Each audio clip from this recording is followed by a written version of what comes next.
3 important points for them, takes them up to 22nd, not guaranteed a place in the knockout stages, but very much looking better than they did, of course, when they were 2-0 down. For Manchester City, they take on Club Brugge on the final match day, which is next Wednesday. If they win that, they're through. If they don't, they are out. Right then, here we go, Craig. Another Manchester City blow-up in the second half. There's not a team in that table that couldn't beat City at the moment. It's that simple. They're an embarrassment. They've become an embarrassment as a shape. They can't defend. They lost 4 in the second half. They're 2-0 up again. Again in the leading possession, comfortable possession. They lose 4. Could have lost, what, 6? Yeah, and that's not an exaggeration. Could have lost 6 in the second half. So they can't defend, but what's noticeable as well, they cannot close anybody down in the middle of the park. Every team, you saw that possession, 37% Man City. When did we see that? You know, we might see a 50-50, 52-48, 37%. All right, PSG do possess the ball, but it's poor, very poor. It's the 9th time this season they've lost from a winning position. It's an incredible statistic for a team that is so full of experience and so accomplished. It's an incredible statistic for any team. Never mind the team that we have come to recognize and admire and watch and analyze and said, look how much they're able to control the game. Over the years, that has been their strength, their ability to control games through the quality of their possession and the quality of the possession that they can have through the midfield, the quality of possession that they can have into the attacking half. And so that's why, even when they were struggling defensively in years past, we were willing to overlook all of that because, look, they're not losing the ball.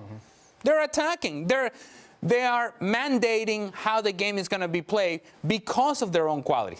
That quality comes with confidence. Well, that confidence is gone. The quality is gone. The possession is gone. Never, ever, ever would you think, to your point, that Manchester City would be in at 37%. How is that important for Manchester City? Because sometimes possession numbers you can make over what you will. But for Manchester City, it's critical because that means they're not in control of the game. And if they're not in control of the game, that means that they're defending and defending in transition. And if they're defending in transition, let me just tell you, anybody can run around Manchester City. And then there's attention to details, which they do not have. If you're not a good team defensively, if you cannot close down the space, at the very least, get yourself in a structure in which you can get numbers behind the ball. Even when they have numbers behind the ball, you can still find spaces because they won't tackle. They won't tackle. They will not win challenges. They will not win in 50-50 balls. They will not win in set pieces. It's not a surprise anymore. This is who they are, and it's truly, truly concerning. And in fact, surprising, even as we've been seeing it. We've been seeing it, right? Yep. So it shouldn't be surprising. And yet you see it again, you go, no, no, no, no, and it continues to happen. They're scared to press the ball now. Yeah. They're scared to press it, and they probably can't press it as well as they once were able to do because of the lack of legs, but they're scared to. Because if they go in that full-court press, they get played around so easy. So they've sort of changed the way they go about it by dropping back an extra 20 yards. Right. They should have been, or they used to go to Parc des Princes against PSG, and they would be squeezed right up to the PSG penalty box. The defenders would be on the halfway line, and they would say to PSG, go on, try your luck, play out, try and play through us. They don't do that now. They just allow teams, I have to say, easy possession of the ball. I know PSG have got some good passers in there. You know, João Neves, Vitinha, blah, blah, blah. But they're allowed easy possession of the ball. And that's why it was surprising in the first half that PSG didn't go for the jugular a bit more, particularly down the left side. What does this tell us about Pep Guardiola? Because if we can all see it happening, why isn't he addressing it? Yeah, and so to the point that Craig is making in terms of the fact that they're not able to press the way that they once did. So as a manager, there's got to be a recognition. We're seeing it, right? We're seeing it, and we're thousands and thousands of miles away. And we continue to see it happen, and yet there's been zero adjustment. So, look, if you cannot go press it, then don't go press. Right. Don't. Why do something that you're not capable of doing? So then sit a little deeper. Yeah, give the ball to PSG, but sit a little deeper so that you have control of the game, so that at the very least you have things in front of you. But right now, what they're trying to do is be the team that they once were without being that team any longer. And they're in between. They're neither pressing nor sitting back. And when you're in between, you're nowhere. That's why you have the easy possession that Craig is talking about. Why can you play through a team that easily? Because they're not close enough to press you and win the ball back, but they're not far enough here to where they're closing down spaces and condensing the space. And so basically, you're in between. I can squeeze the ball past you, pass you, pass you. One pass eliminates 3 guys. We're gone. And now transition. And in transition, we know, even at their base, they struggle. Right now, they're obviously struggling. So what does it tell us about Pep Guardiola? He obviously recognizes this. Has to. He has to recognize this. But chooses not to adjust to it. Chooses to believe in what he does and his players have done and will not change. If he were going to change, if that was going to happen, it would have happened 2 months ago. That's when he needed to change. Now he's just saying, this is who we are. We're all in with what we're doing, and I don't care. This is the way we're going to play. And that is foolish. This era's over, isn't it? It didn't take this game to find out. No, and it was a false dawn being the era of De Bruyne, Bernardo Silva. Bernardo Silva, by the way, today. Gundogan, who's gone back there, a poorer player, an older player. The days of them bossing these really big games on a weekly basis are over. Kevin De Bruyne he can still whip a cross in, can still see a pass and maybe play a pass, but he's not getting around the field like he was. We're not seeing Bernardo Silva getting on the ball and jinking around and picking a pass or even scoring a goal and getting into the back post. It's Walker's on his way to Italy. You know, all these things. There's still good players there. But Foden falling over at the edge of the box. You know, Jack Grealish, he's come in, he's got himself a goal, but he's been off form. Phil Foden's been off form, blah, blah, blah. The list goes on. They still have some good players, but the guys that have really carried this juggernaut for 5 or 6 years in the current crop, they're all at the end of their lifespan in terms of playing at this level, and certainly playing in the Premier League. We've seen it in the Premier League, going for the title. Yeah, they'll wallop, you know, the Ipswiches and Southamptons and blah, blah, blah, but against a, what would we say, average PSG side? Yes. They could have got battered tonight. Yeah, an average PSG side who needed this today, obviously, as we spoke before, and they're 2-0 down. You've got to give them credit for the character they show. Well, yes. It would have been very easy if you're PSG, and I imagine that stadium got a little nervy and the anxiety, and you can feel it as a player. And yet what we saw from PSG is we're going to keep going forward. We're going to show some character. We're going to show some personality. We're going to show a plan. This is how we're going to go about it. And when we have isolation with Barcola on one side and the Bell on the other side, we know that we can exploit the outside backs from Manchester City. And we can get after those players. And we can take advantage of those 1v1 situations. And we're going to force Manchester City to defend, because just like we know, they know that Manchester City simply cannot defend. And you have to give credit to Luis Enrique in that he recognized where the mismatches were and said, you know what? Dembele, come out here. I don't know why he wasn't starting to begin with, right? But when he came on the field, when he came on the field and started running by people, it's like they weren't even there. You mentioned Bernardo Silva, the one in which he hits the crossbar. He goes through the legs of Bernardo Silva. Barcola, how does the first goal come about? Well, it's because Barcola is able to get around Mateus Nuñez, who I don't know why he's playing right back. I guess there are no other options, but my goodness, there's got to be a better option than Mateus Nuñez playing right back if you're Manchester City. Regardless, if you're PSG, you know where the weak points are for Manchester City. And they went after those weak points and exposed them time and time again. Yeah, and they did good. They did great. The last 20 minutes, PSG, there was only one team in it. Are you okay? You all right?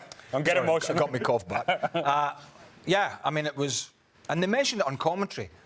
From the second goal going in, the Haaland goal, it was just wave after wave after wave of PSG attack.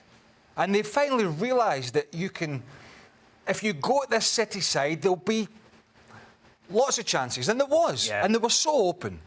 But I think the free kick that City lost, I think, summed them up. That was the third goal. The João Neves, set piece, the header. It just told you all you needed to know about this current City state of mind. Disarray. How can you leave a guy, whether he's 5'8", 5'9", or 6'2", doesn't matter. How can you leave him with 10 yards of space around the back post? It smells of lacking responsibility. But that's no big surprise. And we talked about it yesterday. We felt if PSG had the nous to get at this City side, they could win. Yeah. Because as I said at the top of the show, maybe the bottom 3 or 4 in that table, maybe not them, maybe bottom half dozen. But I do mean it that most others could beat City. Will they beat Club Brugge? No guarantee. Absolutely. Club Brugge are above them. All right, and albeit. Drew against Juventus yesterday. And so they'll go to the Etihad and they'll absolutely fancy their chances of creating chances. Now, City could wallop them, of course, on a given day. Haaland gets a hat-trick or whatever. But you're not frightened as Club Brugge, are you? No. You know, you're not frightened to go there and say, tell you what, we could knock this, shove this City side out of the Champions League. So now, if you said to me now, are City favourites in that game, I'd probably give them an edge. But it wouldn't be a surprise to me if Club Brugge were to win. And I kind of think that's where Man City is. And even if they do win it, you think, well, where do they go next? They're going to get, well, in their current, the way they're playing at the moment, their shape, they are ripe for a walloping off one of the form sides in this competition. And that's where they are. So they probably will get through, they may get through, but they haven't got a hope in hell currently of winning this competition. Not a snowball's chance. You just mentioned frightened, and we're talking about it from the perspective of Club Brugge. How about Manchester City? Yeah. Are they frightened? In front of the home fans, nervous. Anxiety. And we've already seen in that stadium this season how it gets uncomfortable for the fans and for the players. You sense that negative energy. You sense the negative energy that is coming from the field and that negative energy that is coming from the crowd. And that stadium has gotten afraid. And these players, now you have to say, the way that they reacted today in being up to nothing, afraid. Which is, it's difficult to say about Manchester City, but we have to come to terms with it. Today, when it came down to it, and it was an opportunity to gain control of the game, to actually show a personality, they got real small and real tight and real afraid.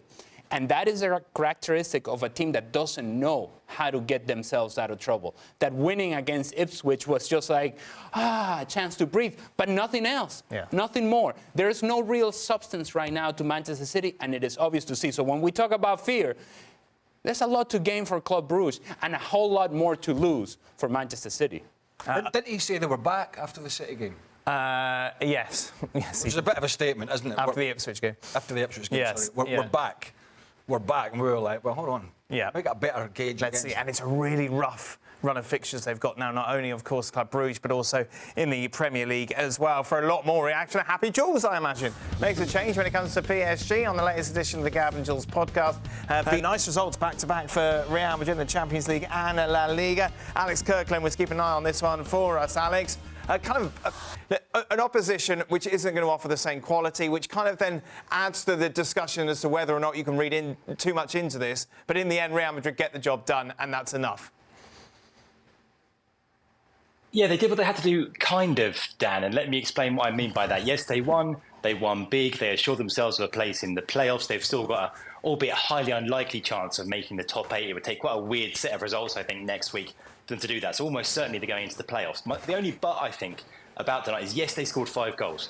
But, watching this game, they could have scored 1 or 2 more. And goal difference could be a factor here, because looking at the teams they might face in the playoffs, there's quite a variety there in terms of quality of those potential opponents.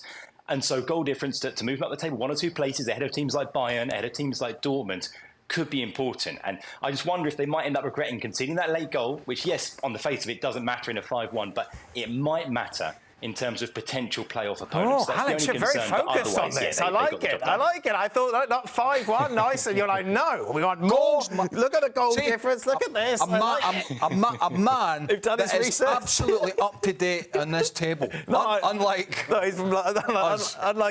anyone else.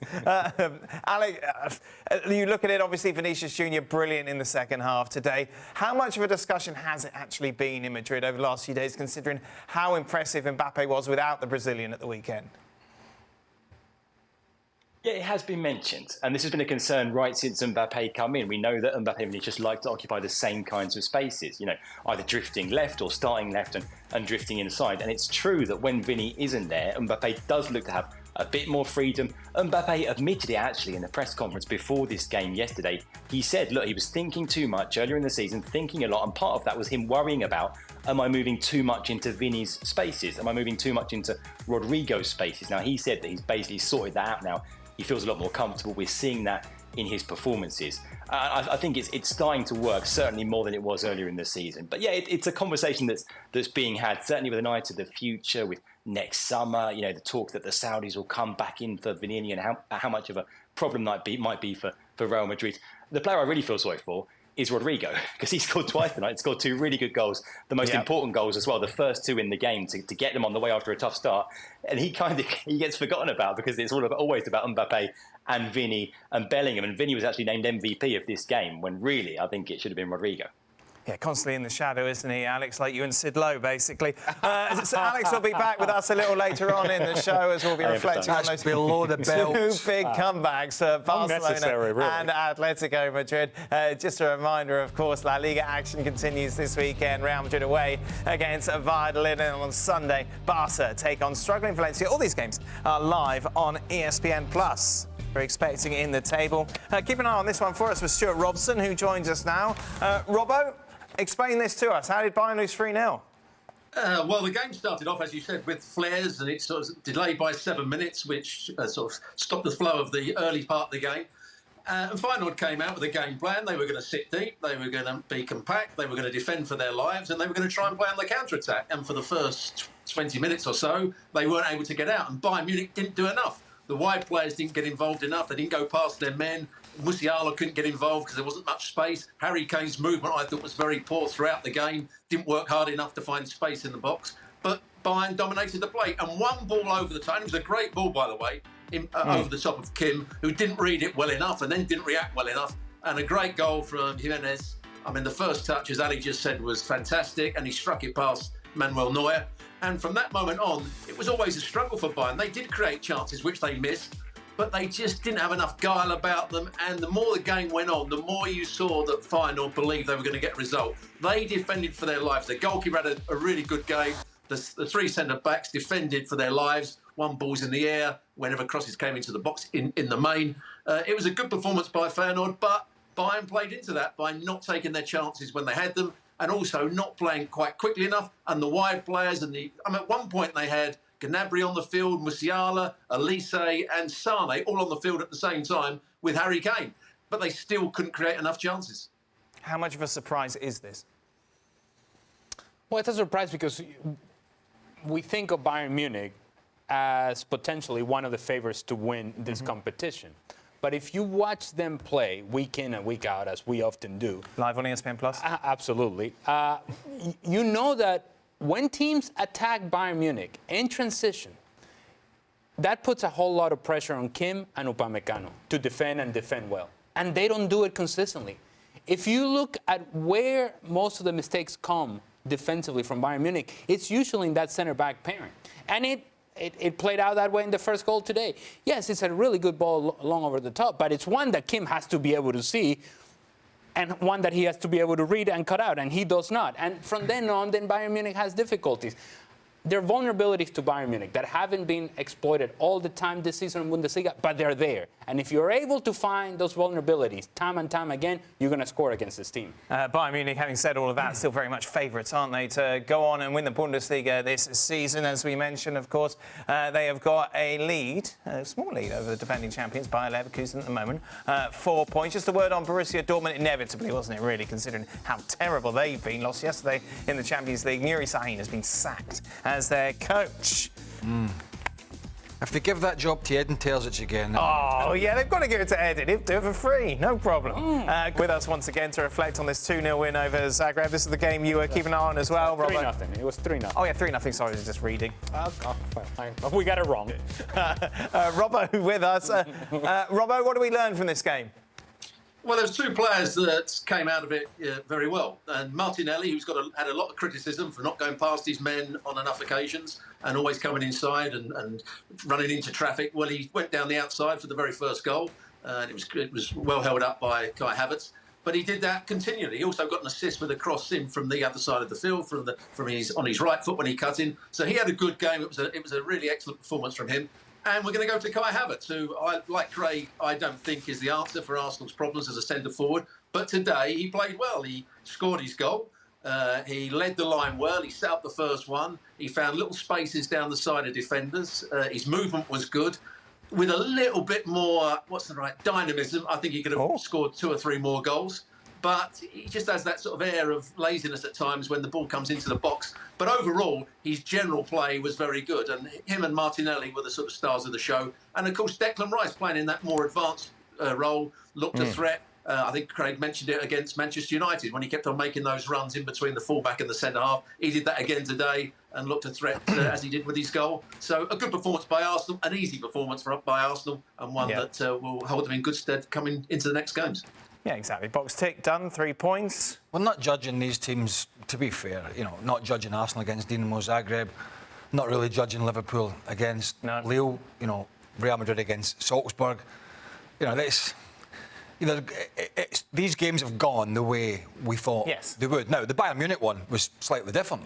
That was a big surprise, but in terms of comfortable for Arsenal, particularly after Declan Rice gave them that early lead, that's exactly what it was. It was very, very comfortable. Just a reminder, plenty more reaction to what we've seen in the Champions League over the last couple of days available over on our YouTube channel. You can go to ESPN FC to subscribe.